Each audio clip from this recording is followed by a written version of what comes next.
Hi everyone, welcome to your weekly tarot forecast beginning Monday, August 24th, 2026. My name is Amy. I'm the owner of Looking Glass Tarot. You can book a personal reading with me through lookingglasstarot.com.au. I do read in person out of a shop in King Street in Newtown, Sydney, Australia. You can book an online reading with me. You can hire me for any kind of celebratory event or function if you're in the Greater Sydney area. I have gift certificates for sale. I go live on TikTok and Instagram. And I do often drop little discounted specials, usually on Instagram, if you can't afford a real reading with me. Oh, and you can also support me through Buy Me a Coffee for $5 a month so I can continue to create these daily and weekly readings for you guys, which will always be free. Okay, so we'll start off. I've pre-shuffled 2 decks, so I'll just finish shuffling this one.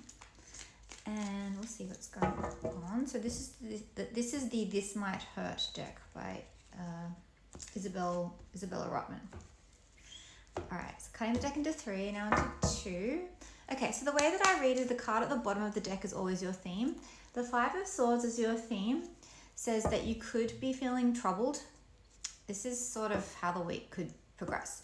You could be feeling muddled and troubled in your mind. You could be turning things over and over. You could be ruminating. It could be that there's someone, because this could be all happening in your head, but this could be happening with you and other people. So it could be that there's someone or a number of other people that you're struggling to connect with or you're struggling to be on the same page with. It's like the air is heavy with sticky, unmet needs or unresolved issues. Yeah. So, but hopefully, through this process, you'll move to the 6 of Swords, which is finding a resolution and moving on from it. Okay, so I'll draw 3 cards to start off the week. So the Star card is Aquarius, and this is about having a lot of hope and faith in yourself, in your vision, your goal, your dream, and knowing what it is that you want. It could be that something has come to fruition starting off the week. You could be starting off with the week with a bang. It could be like Monday, you're like, woohoo, you wake up and you're like, this is it. This is the day we get married, or the day my business finally launches, or it's moving day, or yeah. The Knight of Wands is passion. It can be a little bit hectic. So it can mean that someone's coming in hot. So maybe something has come in and it feels really great, but it's a lot. It's quite intense. It's quite maybe a little all over the place, and you're still struggling to figure out how this can work moving forwards. And then the High Priestess, she's the mystic. She's all-seeing, all-knowing, and that represents the part of you that's intuitive, the part of you that kind of knows, yes, this is what I want, this is what I'm passionate about, but I also know that it's not, things haven't quite landed yet.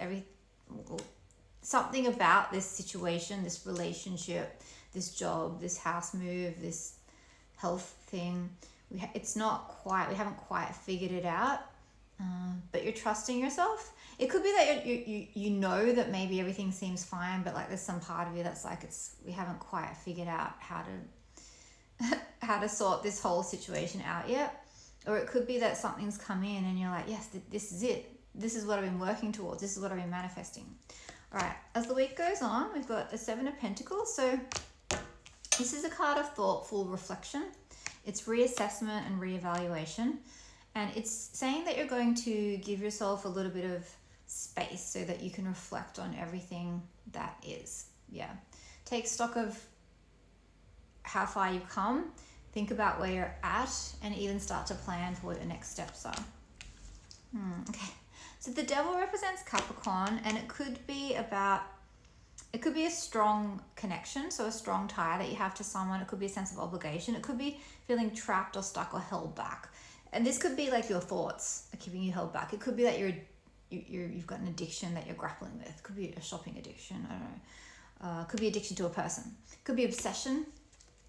Yeah, but it could be that you're deciding to enter in some kind of a contract, and this could be a soul contract. So it could be that you're like, yes, I'm going to, excuse me, I'm going to go down this path of friendship with you, or I'm going to start to date you, or you could be literally getting engaged or married. It could be that you're signing a work contract.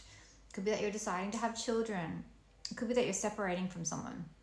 So it could be that you're breaking free from a strong connection or bond with a person, place, or thing.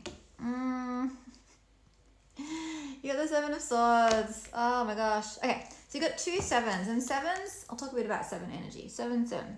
Sevens is 3/4 of the way through a cycle. So a cycle goes from 1 to 10, and 7's 3/4 of the way through. So you've come far enough so that you know a thing or two. Like I was saying, that this is the energy of reflection and reassessment and reevaluation, but you still got a little ways to go. This 7 is saying that you're keeping your cards close to your chest. It's saying that you have to be careful and cautious in your forward movements, because this energy form here may not be one that you can necessarily trust. So you have to tread with caution. And this is something that you've been thinking about for a while. All right, which is interesting because for some of you, a dream or a wish has come true. It's exciting, but it could be a little unsettling. And so you're trying to figure out if it's the right thing for you, or if it's going to pull you into something that isn't the right thing for you, I guess. Oh, wait, hang on. This side. And with the 6 of Cups coming in, the very act of the awareness that you are bringing to this situation, maybe a devil energy form could have come in before in the place of a toxic workplace or job, or you move into a place and it feels like it's not right, or for a lot of you, a relationship where you're trying to gaslight yourself into saying it's fine, it's good, thinking about all the good things. And because there can be good and bad things in a toxic relationship. I mean, otherwise you wouldn't be in the relationship in the first place. I'm sure I know from experience too, like when you're in a relationship, there's always good and bad, but a toxic relationship, you just know in the pit of your gut that it's not right. It doesn't feel right. And you keep trying to sort of like, oh, it's okay, and focus on all the good things. But, you know, if you're doing that and trying to constantly remind yourself of that and trying to gaslight yourself, that in itself says something. So the very act of you shining awareness onto this and not even taking any action, just starting to become aware, oh, I feel like I have to hide parts of myself. I feel like I have to hide parts of myself from this other person, or I feel like I have to check myself in this friendship, or there's something about this living situation or job. I'm just sort of hitting on like a few, sort of the 4 major things actually: money, relationship, friendship, and living situation. That in itself is a bit of a red flag. And then you shining a light onto that is healing some parts of yourself that may have in the past put up with that. Just said, well, I'll settle. This is what I deserve.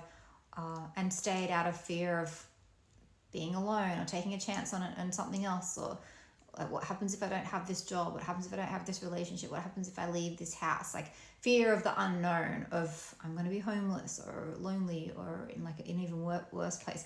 You're going to be healing the parts of yourself that says, I know that I can figure out a way through. And I deserve to give myself that chance, even though it's a risk. Yeah. So what else does this week have in store for you? Yeah, but it's not going to be clear cut. It's not going to be easy. It's a bit of a battle. You might feel torn. You might be going back and forth. This is the right decision. It's not. I know it's not right for me to stay, but I'm afraid to go. Something like that, yeah. But then there's this emotional maturity that sort of like comes through. Also, this is Scorpio, Cancer, Pisces, Sun, Moon, or Rising masculine energy. So you could be torn over a Cancer, Scorpio, or a Pisces person.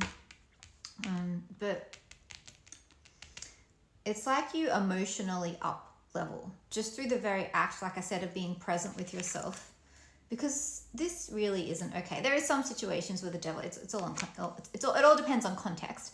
Like it's not always the devil is a bad thing. None of the cards are always necessarily a bad thing. But being flanked by the 7 of Pentacles, and especially being next to the 7 of Swords, which is a shady character, and then saying that there's healing to be had after allowing yourself to do this back and forth dance and emotionally grow. Yeah, oh my gosh, the third 7. It's not clear cut. Your advice is to change the way you've been doing things. I know it's scary, but with these 7s and this devil, it's time to finally make some big life-changing decisions.